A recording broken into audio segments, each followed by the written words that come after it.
Hey guys, how's it going? It's Al. DraftKings Showdown for week 6.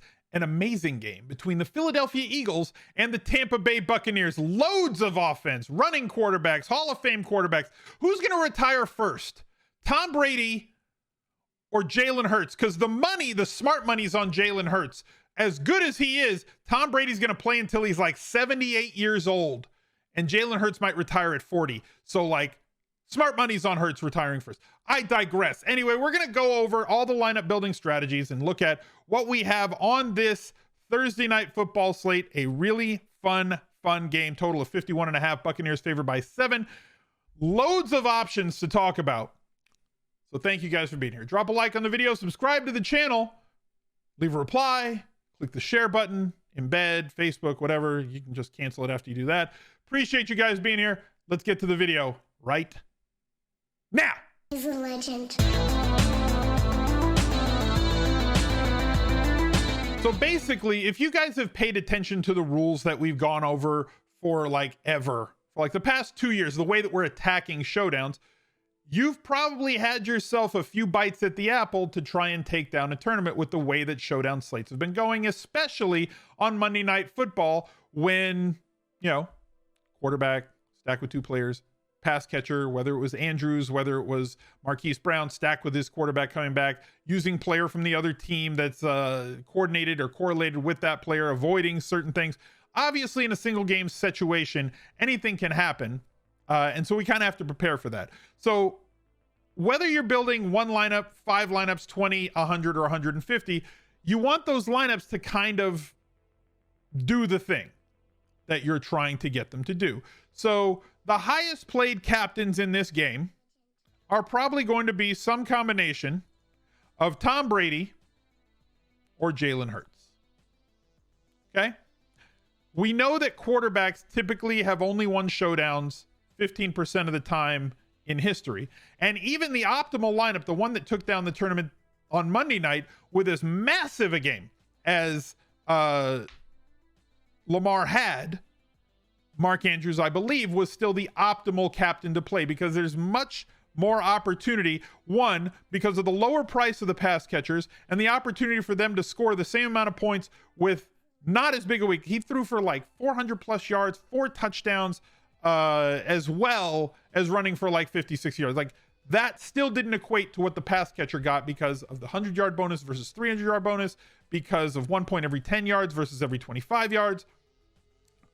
So Jalen Hurts has been somebody who has shown the ability with his legs, much like Lamar, to get into the end zone and make that winnable. He has also thrown multiple touchdowns in 3 of the 5 games this year.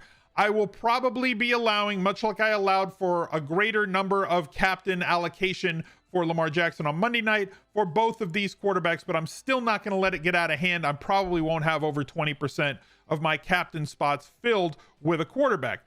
But every lineup that has Jalen Hurts, I'm going to build them the same way. We're going to focus on his pass catchers and taking a look over at this is for those who are going to want to NFLsavant.com. Absolutely free site, great data, good viz for the, you guys can see everything that's really clear. So when he throws the ball, it's pretty much going to Devonta Smith a quarter of the time. 23.63 of his targets have gone to Devonta Smith, and Devonta's had like a touchdown called back in a bunch of games already. One called back in week 5, another one called back, whether it was for penalty or like he gets pushed out of bounds or anything else. He is where the ball is going. And then they get into the red zone, and it's been Dallas Goedert, Kenny Gainwell at 16% of the red zone targets. Devonta Smith also there at 16% with 6. It's basically the tight ends, Smith and Gainwell. So Gainwell making for a very interesting play in terms of single game showdown. So his overall, though, Gainwell with 12% of targets, Miles Sanders only with 10%. This team can't really run the ball effectively, even though Miles Sanders in week 5 played 75% of the snaps at running back. One of only 4 running backs on the main slate, one of the running backs through the Sunday night football game, not including Monday night, to play 75% or more of the snaps. That's just how rare it is right now in the NFL for running back to be on the field that often. But Kenny Gainwell has been the guy that's been there more in passing situations. And I don't know why. I think Kenny Gainwell is really, really good, but it's not like Miles Sanders is not good in the passing game. So interesting that he has kind of supplanted him there. I normally don't allow for running backs to be in the quarterback group.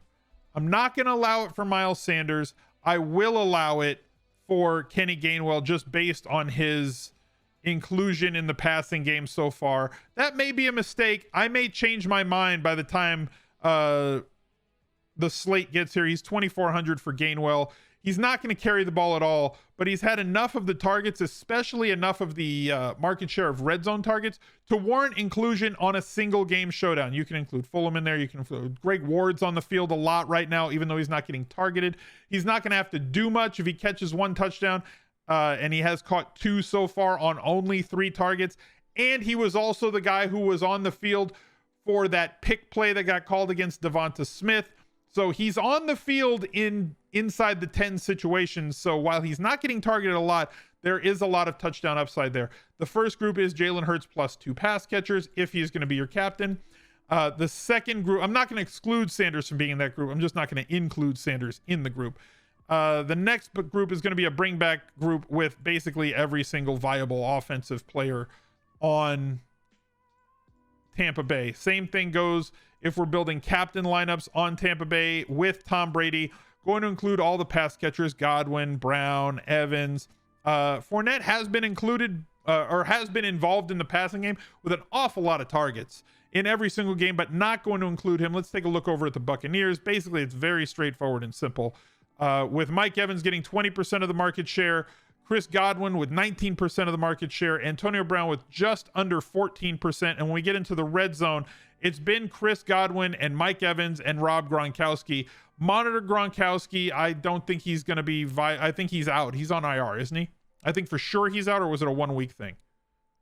No, he's not. It's up in the air. Watch 90 minutes before game time. We'll know if he's in or not. Don't know if he's going to be there. If he isn't, that puts Brait in that group. If you want to include Gio Bernard, fine, but I don't think he's getting enough snaps except for that game against the Rams where they were playing from so far behind that he got way more inclusion in the passing game. Fournette, I'm not going to exclude from being in that group. I will include the kicker in the quarterback group as well. But more importantly, to me, it's about picking your captains. And as much as Mike Evans is involved, both in the red zone, overall, leading the team in terms of target market share, second on the team in terms of market share of targets inside the red zone. Thank you for the anonymous $20 donation. I really appreciate that, to the No Kid Hungry charity drive that we are trying to raise $25,000 by the end of the season, and I will match every $5,000 benchmark that we hit up to $25,000. We just passed $13,000 this morning on stream. So thank you to everybody who's participated. And if you've benefited at all from the content on this channel and you want to help support, every single dollar helps. So be sure to go to smizzle.tv/charity. The link is also right down below in the description. If you click show more, that will take you there. And the Smiz Gang Listener League is also a thing. Smizzle.tv/league. 3,500 entries, $10 to enter. 3 max, absolutely no rake. So get into that as well for the main slate. Mike Evans getting so much usage, especially is going to see an uptick in terms of his end zone targets if Rob Gronkowski is not in this week. So if you have Mike Evans at captain, you're going to include Tom Brady in every one of those groups. Same goes for Godwin. He's questionable for this one, listed as a non-participant in Monday's practice report with knee and ankle injuries. Again, monitor as the week goes on. Antonio Brown, same thing. If he is going to be your captain, you're going to include him. Let's talk about in the case that, and same thing. If Gronk is there, you're going to include him as well. But we don't know about him. If Godwin's out, you're going to bump Evans, you're going to bump Brown, and then it comes down to which backup do you want? And the one who has run more routes in the absence of those guys has been Tyler Johnson.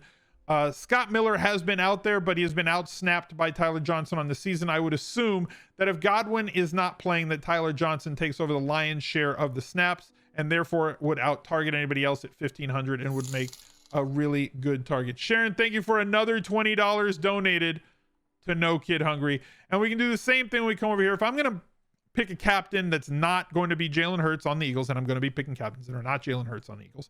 My primary one, for all those reasons that you saw before, is going to be Devonta Smith. Tons of fantasy equity left on the field with touchdowns being called back, leading the team by a big margin in terms of targets, one of the leaders on the team in terms of red zone and end zone targets, and just no touchdowns to show for it. There is going to be some regression in a very positive way. Regression can mean up or down. It just means to the mean. And right now, based on his volume and the place where the volume is being distributed to Devonta Smith, there's a lot of opportunity here for him to regress to the mean, which would be above what he's done in terms of touchdown output. I expect him to have a monster rest of the season, even against Tampa Bay, though they presume to play from ahead in this game. Jammo, thank you for the $25 donated. Won some money on DK with help from your content. So here's some help for the kids. YouTube. Hey, that's a hint for you from Twitch chat. He's trying to, if you've won money from the free content, the way to say thank you would be to just go to smizzle.tv/charity through the Tiltify link. Every dollar helps. So Devonta Smith is my kind of pick to click. I think that he's going to really bounce over the course of the rest of the season. So let's go over to Fantasy Labs. I've got my template already loaded up. Minimum of 90% of the salary. I do not allow for a kicker or defense at captain, as well as the 5 position rules that we kind of talked about there. Pair your captain quarterback with at least 2 wide receiver, tight end, or kicker from the same team. Your captain quarterback with at least 1 of the opponent's offensive skill players, not defense, not kicker. Pair your captain wide receiver with exactly the quarterback from the same team. Pair your captain tight end with exactly 1 quarterback from the same team. Limit to at most 1 defense or kicker from the same game. I only want 1 of them max in a lineup. And then once you figure out where the percentage is going to be on players, make sure that you build a player group with like 4, 5, or 6 players. Include at least 1 of them in every single group.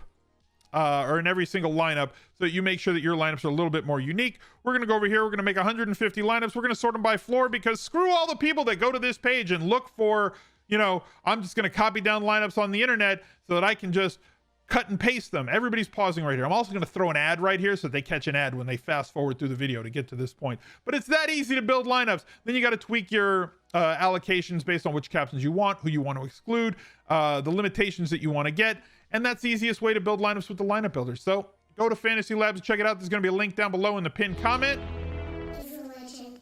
Louis Cards, thank you for the $150. Guys, love it. Best of luck this Thursday night.